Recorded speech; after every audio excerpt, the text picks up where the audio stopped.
বগুড়াতে যদি ড্রোন কারখানা হয় তাহলে স্বভাবতই ভারত বা পার্শ্ববর্তী রাষ্ট্র প্রথম মিসাইলটাই বগুড়াতে ছুটতে চাইবে।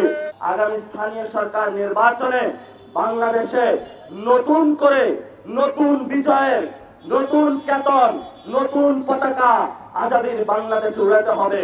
সন্ত্রাস, চাঁদাবাজ, দুর্নীতিবাজ এবং বাংলাদেশে যারা খুন খারাপি করে তাদের হাতে বাংলাদেশ নিরাপদ নয়। যারা ভারতের সাথে হাত মিলিয়েছে তাদের হাতে বাংলাদেশ নিরাপদ নয়।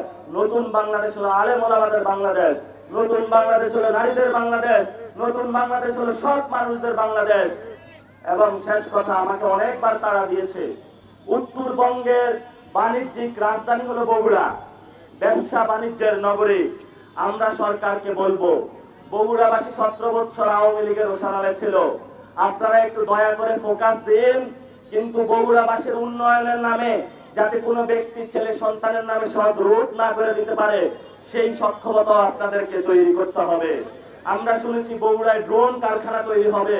আপনাদের যারা ছাওয়াল আছে, আপনাদের যারা সন্তান আছে, আপনারা তাদেরকে টেকনোলজিতে পড়াবেন, সায়েন্সে পড়াবেন।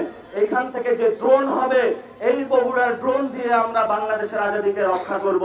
সাথে সাথে সরকারকে বলবো, বগুড়াতে যদি ড্রোন কারখানা হয় তাহলে স্বভাবতই ভারত বা পার্শ্ববর্তী রাষ্ট্র প্রথম মিসাইলটাই বগুড়াতে ছুটতে চাইবে।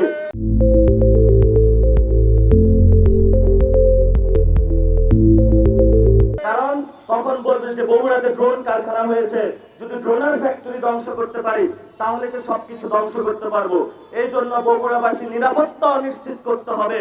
এই বগুড়ার দাবি থেকে বগুড়াবাসীর পক্ষ থেকে আমরা সরকারের কাছে আহ্বান জানাচ্ছি, যদি এখানে ড্রোন কারখানা বানান তাহলে বগুড়াবাসীর নিরাপত্তা বলয় করে তারপরে বানান। বগুড়াবাসীকে অনিরাপদ করে ড্রোন কারখানা বানাবেন না, তাহলে এই বগুড়াবাসী অনিরাপদের মধ্যে পড়ে যাবে। তাহলে যেই কোনো দেশ এখানে ড্রোন হামলা চালাবে, মিসাইল হামলা চালাবে, ইরানের ইস্পাহানে ওরা মিসাইল বানায়, যেই কোনো দেশ প্রথমে হামলাটা চালায় ইস্পাহানে, কারণ ওইখানে ড্রোনের ফ্যাক্টরি রয়েছে, ওইখানে মিসাইলের ফ্যাক্টরি রয়েছে। এজন্য আমরা সরকারকে আবেদন জানাবো, বগুড়াবাসীর সবকিছু নিরাপত্তা নিশ্চিত করে তারপরে এখানে ড্রোন ফ্যাক্টরি স্থাপন করার জন্য।